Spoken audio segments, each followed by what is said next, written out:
الشيطان الرجيم بسم الله الرحمن الرحيم وأما بنعمة ربك فحدث صدق الله مولانا العظيم দারুন নাজাত সিদ্দিকিয়া কামিল মাদ্রাসার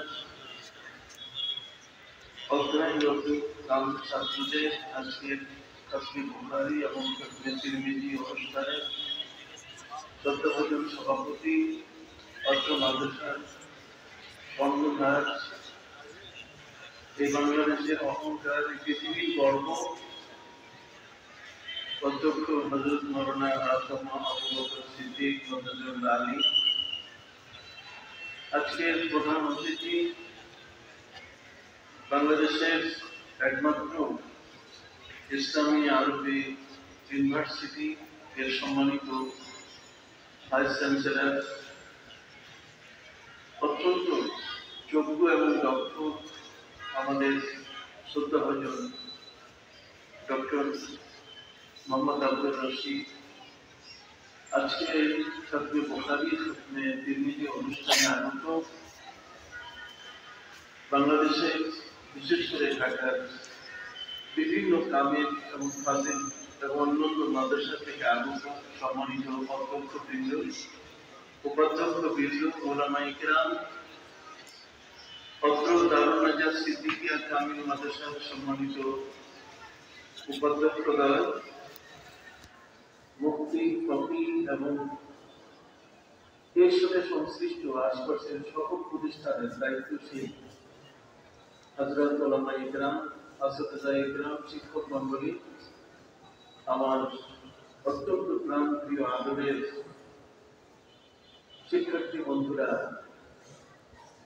আল্লাহ তাআলার অশেষ মেহেরবানি যে আজকে আমরা একটি শুভ সময়, যেখানে সারা দেশের মানুষ বৃষ্টির প্রার্থনা করছে, ঠিক ওই সময় গত রাতেই আল্লাহ তাআলা আমাদেরকে বৃষ্টি দিয়ে তিনি তৃপ্ত হওয়ার সুযোগ করে দিয়েছেন। আজকের এই ঠান্ডা আবহাওয়ায় বসে তাফসীর বুখারী এবং তাফসীর তিরমিজির এই অনুষ্ঠানটি অনুষ্ঠিত হওয়ার সুযোগ পেল। এই জন্যই আমরা সকলেই আল্লাহর দরবারে শুকর আদায় করি, আলহামদুলিল্লাহ।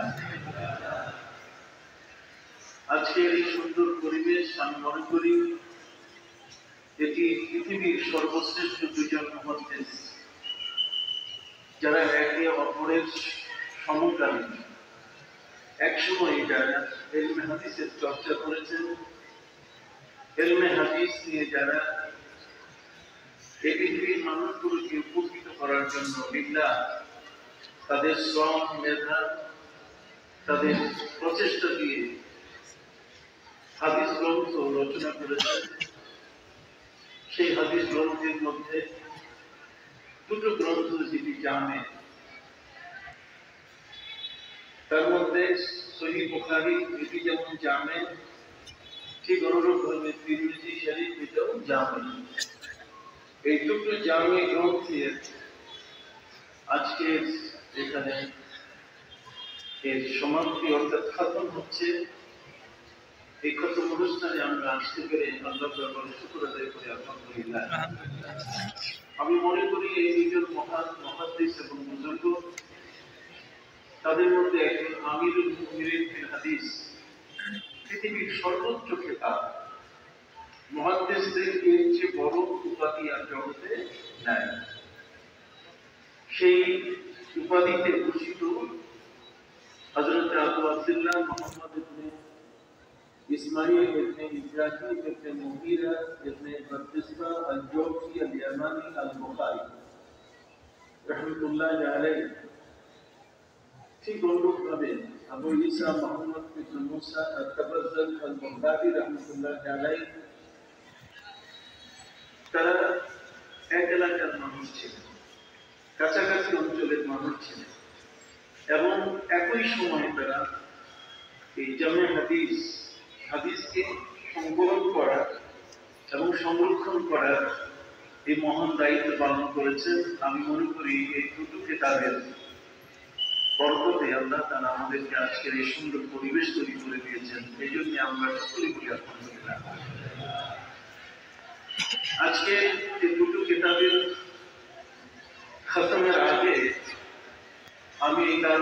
সিদ্দিকিয়া কামিল মাদ্রাসার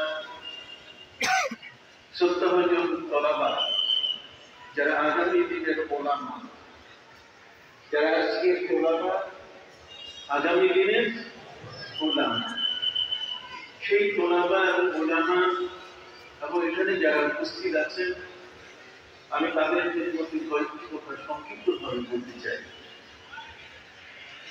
আপনি জানেন যে আমরা ইলমে হাদিসের মতো একখানা কিতাব, যেটি সহিহ বুখারীকে আমরা বুঝে থাকি, সিয়াসতের 6টি গ্রন্থকে আমরা বুঝে থাকি, এবং ইলমে হাদিসের জগতে অসংখ্য গ্রন্থ যেগুলো আমাদের মধ্যে বর্তমান বিদ্যমান এবং আমাদের মধ্যে এগুলো বিভিন্ন হাদিসে চর্চা হচ্ছে। এই হাদিস যেটাকে গুরুত্ব দিয়ে আজকে আমরা তাসবিহ বুখারী পড়ছি, কিন্তু সেই হাদিসগুলোকে বর্তমান সময়ে কিছু মানুষ তারা এই হাদিসকে মানছে না, তারা আহলে কোরআন। একদল মানুষ যারা আহলে হাদিস হিসাবে নিজেকে পরিচয় দিচ্ছে, প্রকৃতপক্ষে তারা আহলে হাদিস না।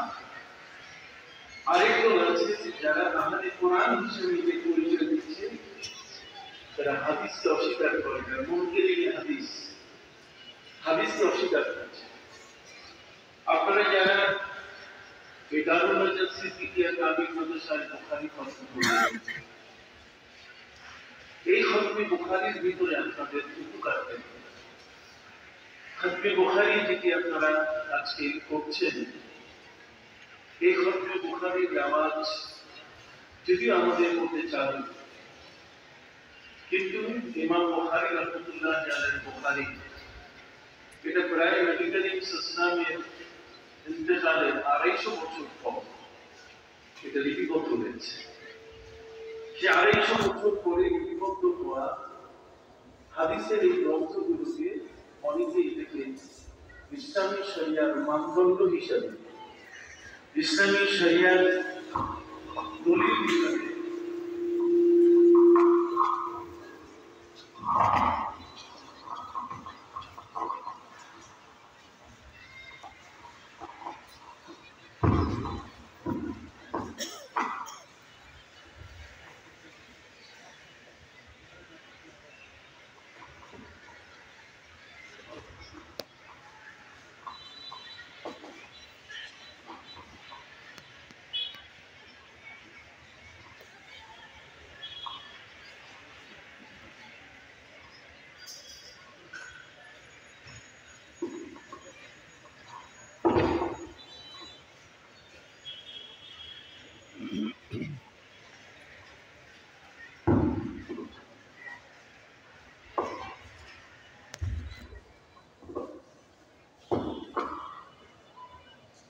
ইলমে শরিয়ত মানদণ্ড হিসেবে যারা হাদিসকে মানতে চায় না, যারা মনে করে যে আমাদের জন্য কোরআনই যথেষ্ট, তাদের বেলায় যারা আপনারা যারা হাদিসের দার্স গ্রহণ করলেন, সহিহ বুখারীর শুরু থেকে নিয়ে শেষ পর্যন্ত আপনারা যারা পড়লেন, তাদের এই প্রশ্নগুলোর উত্তর আপনাদের কাছে কি আছে? যারা আজকে মুনকিরিন হাদিস, যারা বলছে যে 250 বছর পরে হাদিসগুলো লেখা হয়েছে, 250 বছর পরে সংকলন হয়েছে সিয়াসতের হাদিসের যারা লেখক, ইমাম বুখারী, ইমাম মুসলিম, ইমাম তিরমিজি, ইমাম ইবনে মাজাহ, ইমাম নাসাই, ইমাম আবু দাউদ আস-সিজিস্তানি, এই সমস্ত কিতাব এবং কিতাবের লেখক যারা, তারা এই সমস্ত হাদিসের কিতাব সংকলন করবেন, কিন্তু সেটা অনেক পরে। তাই যে জিনিসগুলো অনেক পরে এসেছে, সেই জিনিসগুলোকে কিভাবে মনে করা যায় যেটা সঠিক, এই হাদিসের উপরে আমাদের আকীদা এবং বিশ্বাস কতটুকু, সেই বিষয়গুলো আমি খুব সংক্ষিপ্ত আপনাদের সামনে তুলে ধরতে চাই। তার কারণ হচ্ছে, আপনারা এই বুখারীর সত্য বুখারীর পর্ব থেকে আপনারা যখন উত্তীর্ণ হবেন, তখন কিন্তু আপনারা জাতির কাছে এখন আর ওলামা থাকবেন না, আপনারা কি হবে? ওলামা হয়ে যাবেন। সেই ওলামা হিসেবে আপনাদের দায়িত্ব কতটুকু, আপনারা এই সমস্ত প্রশ্নের উত্তর কিভাবে দেবেন? আপনি জানেন পবিত্র কোরআন মধ্যে আল্লাহ পাক রব্বুল আলামিন প্রায় 38টি আয়াত তিনি দিয়েছেন, যে 38টি আয়াতের